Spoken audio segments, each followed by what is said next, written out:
Okay, here we are. Halloween Skulls workshop here. Uh, I'm putting up these new arms. They're going to be for sale starting September 1st.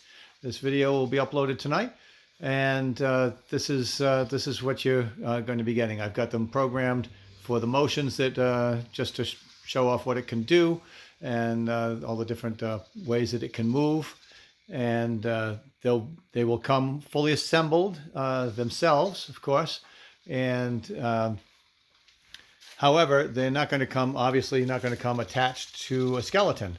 So what you have to do here is, if you have a Bucky skeleton, which is most likely, you will have to remove the old scapulas, and you'll see what holds them on is something very similar to what's holding these on. You can see some extra holes in the bones here, and that is where the original scapulas were.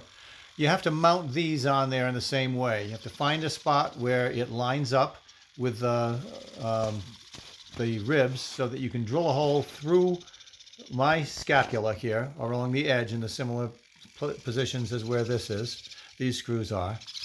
And then what you do is drill those holes straight through the ribs and mount the scapula on there. What you want, your goal is to make this top here pretty much level. You can get a little round button level and stick it on the top there, something you might use to balance a camera or something, and make sure that that's level and that your arm is pretty much straight there, this piece here, straight up and down, and that will make the arm motions look the most realistic. You don't want it leaning downwards or whatever. But you're going to have to mount that on your own, on the skeleton.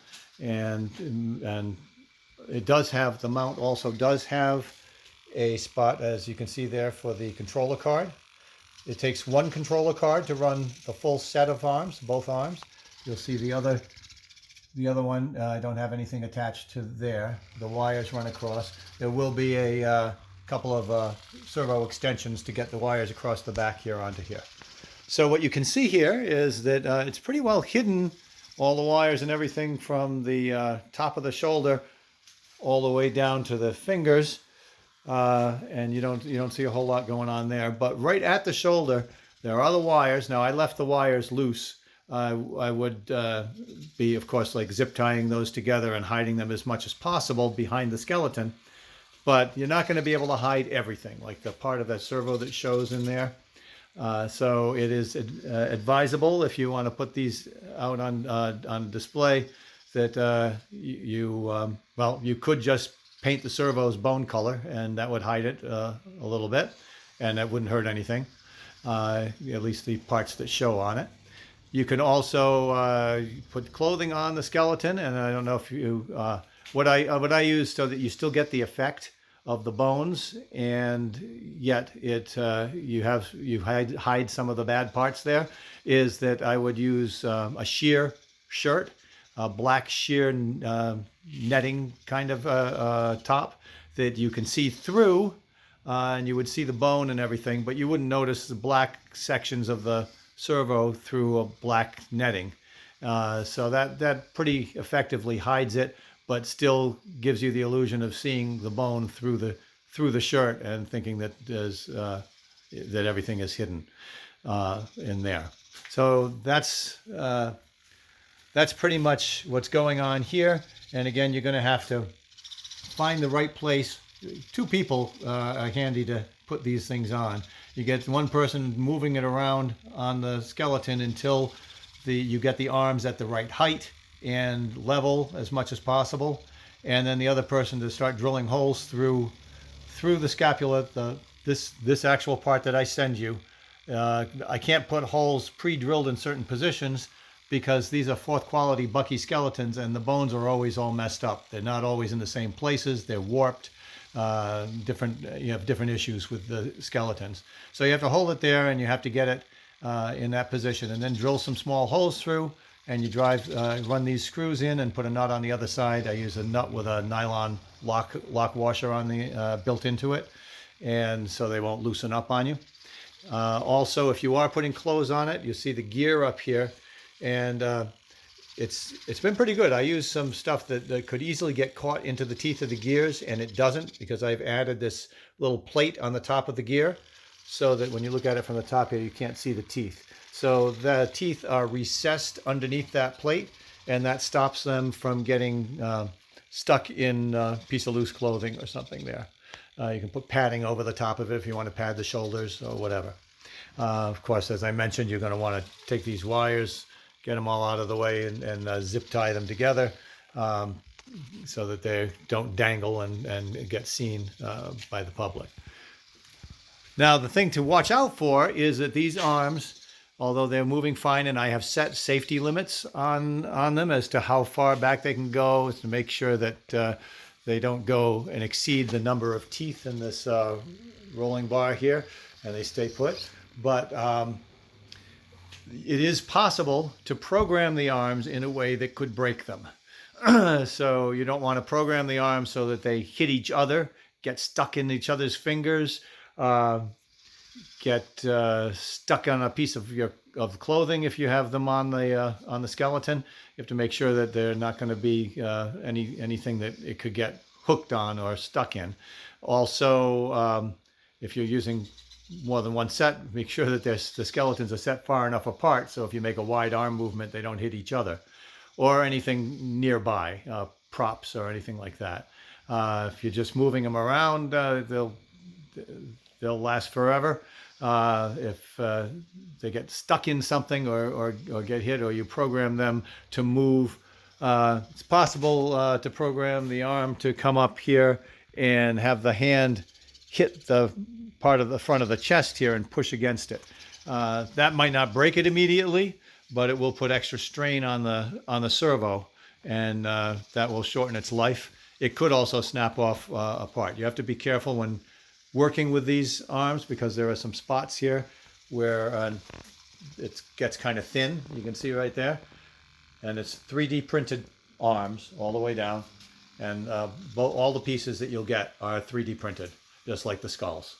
So you don't want to break off that small, very thin part.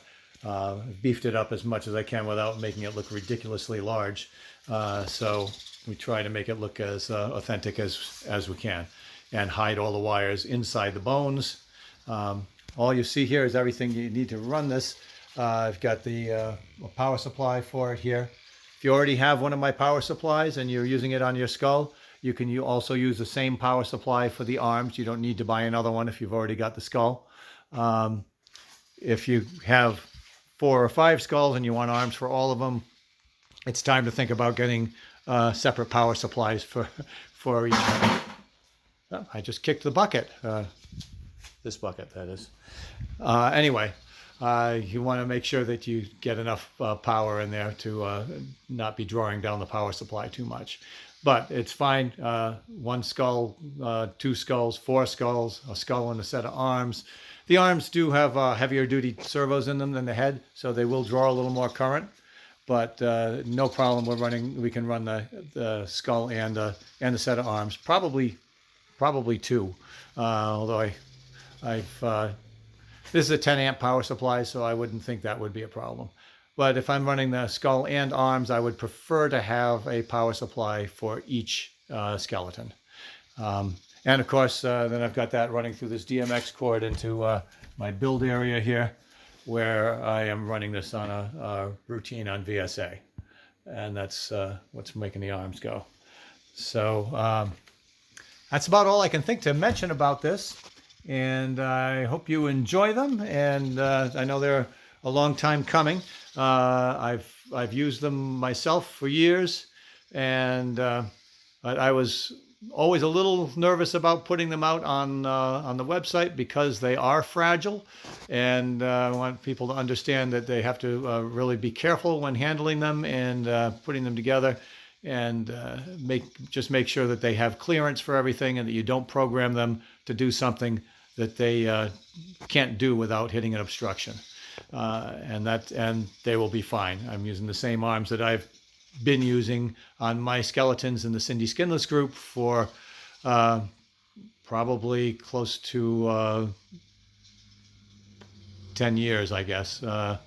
well, the same design. Originally, 10 years ago, I wasn't 3D printing them. That started about 6 years ago. But same ones. I haven't had a problem. I had one broken finger on that because I walked into it. And fortunately, this kind of 3D print material, if you break a little piece like that off, get yourself some super glue, put it back on, you will never notice it. No one will notice it. So that's a good part of it. It works very, very well on the 3D print material, that super glue. Get the kind with a brush applicator and just put it on both pieces and hold them together for a few seconds and you're good to go. So that's what I've got for you. Hope you enjoy it. And we'll do some still pictures and put them on line as well there. So thank you, and signing off.